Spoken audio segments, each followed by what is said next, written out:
ಬಂದಿರುವಂತಹದ್ದು ನಿಮ್ಗೆ queen of cups ಬಂದಿದೆ.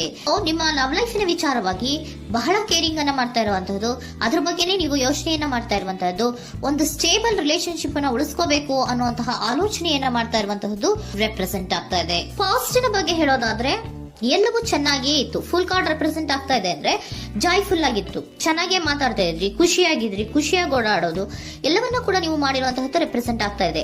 ಆದ್ರೆ ನೀವು ಯಾವಾಗ ಸೀರಿಯಸ್ ಆಗಿ ಕಮಿಟ್ಮೆಂಟ್ ಅನ್ನ ಕೇಳೋದಕ್ಕೆ ಶುರು ಮಾಡ್ತಿರೋ, ಅಥವಾ ನೀವ್ ಯಾವಾಗ ಸ್ವಲ್ಪ ಚೇಂಜಸ್ ಗಳನ್ನ ಮಾಡ್ಕೋ ಅಂತ ಹೇಳೋದಕ್ಕೆ ಶುರು ಮಾಡ್ತಿರೋ, ಅಥವಾ ನೀವು ಸ್ಪಷ್ಟವಾಗಿ ನಿಮ್ಮ ಲವ್ ಲೈಫಿನ ವಿಚಾರವಾಗಿ ಹೀಗೆ ಇರಬೇಕು ಅಂತ ಯಾವಾಗ ಒಂದು ಗಡಿಗಳನ್ನ ಹಾಕೋಕೆ ಶುರು ಮಾಡ್ತಿರೋ, ಆಗ ನಿಮ್ಮ ಲವ್ ಲೈಫಿನ ವಿಚಾರದಲ್ಲಿ ಫೀಲಿಂಗ್ಗಳು ಲೆಫ್ಟ್ ಔಟ್ ಆಗುವಂತ ಸಾಧ್ಯತೆಗಳು ಇದ್ದಿರುವಂತಹದ್ದು ನಿಮ್ಮ ಪಾಸ್ಟಿನಲ್ಲಿ ರೆಪ್ರೆಸೆಂಟ್ ಆಗ್ತದೆ. ನೀವೇನಾದ್ರೂ ಹಾಗಿರ್ಬೇಕು ಹೀಗಿರ್ಬೇಕು ಅಂತ ಏನಾದ್ರೂ ನೀವು ಅವ್ರಿಗೆ ಹೇಳಿದ್ರೆ ಅವರು ನಿಮ್ಮಿಂದ ಸ್ವಲ್ಪ ಸ್ವಲ್ಪ ದೂರ ಹೋಗಿರುವಂತಹದ್ದು ರೆಪ್ರೆಸೆಂಟ್ ಆಗ್ತಾ ಇದೆ. ಯಾಕಂದ್ರೆ ನೀವು ಖುಷಿಯಾಗಿರ್ಬೇಕು, ಸಂತೋಷ ಆಗಿರ್ಬೇಕು ಅಷ್ಟನ್ನ ಮಾತ್ರನೇ ಅವರು ಎಕ್ಸ್ಪೆಕ್ಟ್ ಅನ್ನ ಮಾಡುವಂತಹದ್ದು. ಈಗ ಸದ್ಯದ ಮಟ್ಟಿಗೆ ಅವರು ನಿಮ್ಗೆ ಯಾವುದೇ ರೀತಿಯ ಸೀರಿಯಸ್ ಕಮಿಟ್ಮೆಂಟ್ ಗೆ ಒಳಗಾಗುವಂತ ಸಾಧ್ಯತೆಗಳು ಯಾವುದು ಇದ್ದಿರೋ ಮಟ್ಟಿಗೆ ನಿಮ್ಮ ಪಾಸ್ಟ್ ನಲ್ಲಿ ರೆಪ್ರೆಸೆಂಟ್ ಆಗ್ತಾ ಇಲ್ಲ. ಈ ಪರ್ಸನ್ ಏನು ಈ 4 ಕಾರ್ಡ್ ಬಂದಿದೆಯೋ, ಈ ಪರ್ಸನ್ ಸೀರಿಯಸ್ ಕಮಿಟ್ಮೆಂಟ್ ಗೆ ಸಿಗುವಂತಹ ಸಾಧ್ಯತೆಗಳು ಇದ್ದಿರೋ ಮಟ್ಟಿಗೆ ನಿಮ್ಮ ಪಾಸ್ಟ್ ನಲ್ಲಿ ಕಾಣಿಸ್ತಾ ಇಲ್ಲ. ಆಗ ಅವರಿಗೆ ಫೀಲಿಂಗ್ ಲೆಫ್ಟ್ ಔಟ್ ಆಗಿರುವಂತಹದ್ದು, ಅವರು ಸ್ವಲ್ಪ ಸ್ವಲ್ಪ ಚೇಂಜ್ ಆಗಿ ನಿಮ್ಮಿಂದ ದೂರ ಹೋಗಿರುವಂತಹದ್ದು ಈ ಕಾರ್ಡಿನಲ್ಲಿ ರೆಪ್ರೆಸೆಂಟ್ ಆಗ್ತಾ ಇದೆ. ಅಟ್ ದಿ ಪ್ರೆಸೆಂಟ್ ನಲ್ಲಿ ನಿಮಗೆ ಬಂದಿರುವಂತಹ ಕಾರ್ಡ್ ಏನು, ವೀಲ್ ಆಫ್ ಫಾರ್ಚೂನ್.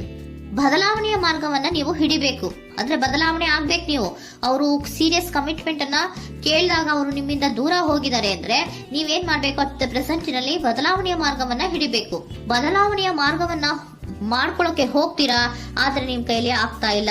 ಯಾಕಂದ್ರೆ ವೀಲ್ ಆಫ್ ಫಾರ್ಚೂನಿನ ಕ್ಲಾರಿಫಿಕೇಶನ್ ಕಾರ್ಡ್ ಬಂದಿರುವಂತಹದ್ದು ಯಾವುದು, ಡೆವಿಲ್ ಕಾರ್ಡ್ ರೆಪ್ರೆಸೆಂಟ್ ಆಗ್ತಾ ಇದೆ. ಡೆವಿಲ್ ಕಾರ್ಡ್ ಏನನ್ನ ರೆಪ್ರೆಸೆಂಟ್ ಮಾಡುತ್ತೆ, ಅಡಿಕ್ಷನ್ ಅನ್ನ ರೆಪ್ರೆಸೆಂಟ್ ಮಾಡುತ್ತೆ. ಯಾವಾಗ್ಲೂ ಅವರ ಬಗ್ಗೆನೇ ಯೋಚನೆ ಮಾಡ್ತಾ ಇರೋದು, ಅದ್ರ ಬಗ್ಗೆನೇ ಥಿಂಕ್ ಮಾಡ್ತಾ ಇರೋದು. ಸ್ವಲ್ಪ ಬದಲಾವಣೆ ಮಾಡ್ಕೊಳಕ್ ಹೋಗ್ತೀರಾ, ಮತ್ತೆ ಪುನಃ ವಾಪಸ್ ಹಿಂದಕ್ಕೆ ಬರ್ತೀರಾ, ಮತ್ತೆ ಆಲೋಚನೆಯನ್ನ ಮಾಡೋಕೆ ಶುರು ಮಾಡ್ತೀರಾ. ಆ ಕಾರಣವಾಗಿಯೇ ನಿಮ್ಗೆ ನೋವುಗಳು ಆಗ್ತಾ ಇರುವಂತದ್ದು ಅಟ್ ಪ್ರೆಸೆಂಟ್ ಇನಲ್ಲೂ. ನೀವು ಬದಲಾವಣೆ ಆಗೋಕೆ ಹೋಗ್ತೀರಾ, ಎಲ್ಲಿ ಬದಲಾವಣೆ ಆಗ್ತಾ ಇದ್ದೀರಾ, ಎಲ್ಲಿ ಚೇಂಜಸ್ ಆಗ್ತಾ ಇದ್ದೀರಾ, ನೀವು ಆಗ್ತಾ ಇಲ್ಲ. ಯಾಕೆ ಹೇಳಿ, ನಿಮ್ಮಲ್ಲಿ ಅಡಿಕ್ಷನ್ ಗಳು ರೆಪ್ರೆಸೆಂಟ್ ಆಗ್ತಾ ಇದೆ. ತುಂಬಾ ಅಡಿಕ್ಷನ್ ಇರೋದ್ರಿಂದ, ನಿಮ್ಮ ಲವ್ ಲೈಫ್ ನ ವಿಚಾರವಾಗಿ ನೀವು ತುಂಬಾ ಅಡಿಕ್ಟ್ ಆಗಿರೋದ್ರಿಂದ ನೀವು ಯಾವುದೇ ರೀತಿಯ ಬದಲಾವಣೆಯನ್ನ ನೀವು ಮಾಡ್ಕೋತಿಲ್ಲ. ನಿಮ್ಮ ಲವ್ ಲೈಫ್ ನ ವಿಚಾರವಾಗಿ ನೀವು ಬದಲಾವಣೆಯನ್ನೇ ಮಾಡ್ಕೋತಾ ಇಲ್ಲ. ಅವ್ರು ಕಮಿಟ್ಮೆಂಟ್ ಕೊಟ್ಟಿಲ್ಲ, ಅವ್ರು ಹೋದ್ರು ಅಂದ್ಮೇಲೆ ನೀವು ಮುಂದೆ ಬರಬೇಕು, ನಿಮ್ಮ ಜೀವನದಲ್ಲಿ ನೀವು ಮುಂದೆ ಮುಂದೆ ಬರಬೇಕು. ಸೊ ನೀವು ಮುಂದೆ ಬರಕ್ ಹೋಗ್ತೀರಾ, ಆದ್ರೆ ಅಲ್ಲೇ ಸ್ಟ್ರಕ್ ಆಗ್ತಾ ಇರುವಂತಹದ್ದು ರೆಪ್ರೆಸೆಂಟ್ ಆಗ್ತಾ ಇದೆ. ನೀವ್ ಯಾವಾಗ ಅಡಿಕ್ಷನ್ ಗಳನ್ನ ಜಾಸ್ತಿ ಮಾಡ್ಕೋತಿರೋ ಅಬ್ಸೆಷನ್ ಆಗತ್ತೆ. ಯಾವಾಗ ನಿಮ್ಮಲ್ಲಿ ಅಬ್ಸೆಷನ್ ಗಳಾಗಕ್ಕೆ ಶುರು ಆಗುತ್ತೋ ಆಗ ನಿಮ್ಮ ನೋವುಗಳು ಜಾಸ್ತಿ ಆಗುತ್ತೆ.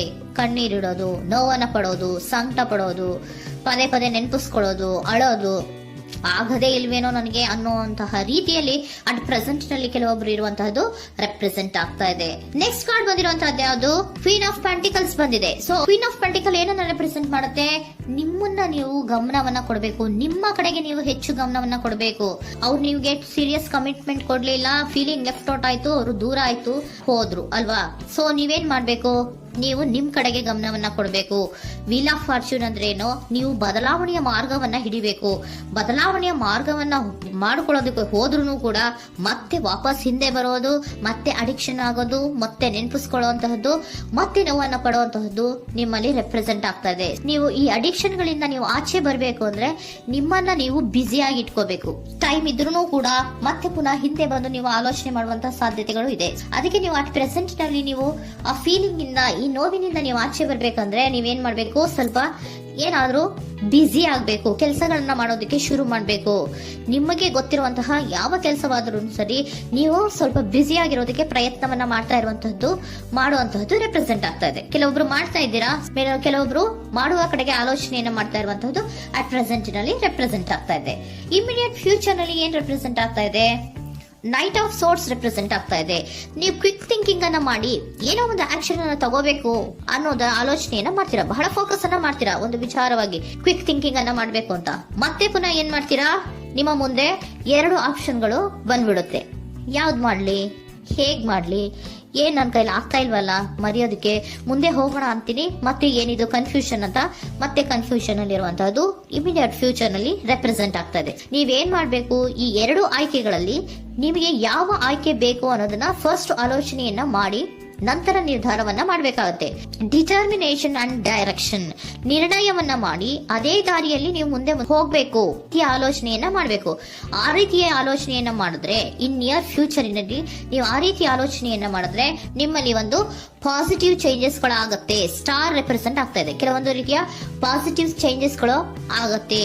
ನಿಮ್ಗೆ ಏಂಜಲ್ ಗೈಡೆನ್ಸ್ ಏನ್ ಕೊಡ್ತಾರೆ ಅನ್ನೋದನ್ನ ನೋಡೋಣ. ನಾಟ್ ದ ರೈಟ್ ಟೈಮ್, ಇದು ಕರೆಕ್ಟ್ ಆಗಿರುವಂತಹ ಟೈಮ್ ಅಲ್ಲ. The situation will improve, situation ಅನ್ನೋದು ಇಂಪ್ರೂವ್ ಆಗುತ್ತೆ ಯಾವಾಗ, ಇಫ್ ಯು ಬಿಲೀವ್, ನೀವು ನಂಬಿಕೆ ಇಟ್ಟಾಗ ಮಾತ್ರ ಸಿಚುಯೇಷನ್ ಅನ್ನೋದು improve ಆಗುವಂತಹದ್ದು.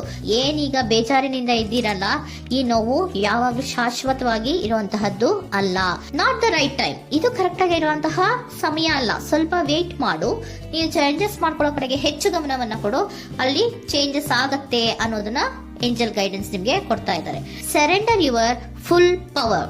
Your life is a calling for you to step into your full power rather than playing it small. ನೀವು ಧೈರ್ಯವಾಗಿ ಒಂದು ಹೆಜ್ಜೆಯನ್ನ ಮುಂದಕ್ಕೆ ಇಡಬೇಕು. ಸೊ ಮುಂದೆ ಹೋಗುವಂತಹ ಆಲೋಚನೆಯನ್ನ ಮಾಡಬೇಕು. ಪವರ್ ಇಂದ, ನಿಮ್ಮಲ್ಲಿರುವಂತಹ ಪವರ್ ಅನ್ನ ಯೂಸ್ ಮಾಡ್ಕೊಳ್ಳಿ. ಯಾಕೆ ನನ್ನಲ್ಲಿ ಏನು ಇಲ್ಲ, ನನ್ನ ಕೈಲಿ ಏನೂ ಆಗಲ್ಲ ಅಂತ ಯಾಕೆ ಕೂತಿದ್ದೀರಾ? ನೀವು ಏನ್ ಮಾಡ್ಬೇಕು, ಬಹಳ ಧೈರ್ಯದಿಂದ ಮುಂದಕ್ಕೆ ಹೋಗಿ ಅನ್ನೋದನ್ನ ನಿಮ್ಗೆ ಸರೆಂಡರ್ ಕಾರ್ಡ್ಗಳು ಕೂಡ ಹೇಳ್ತಾ ಇದ್ದಾರೆ.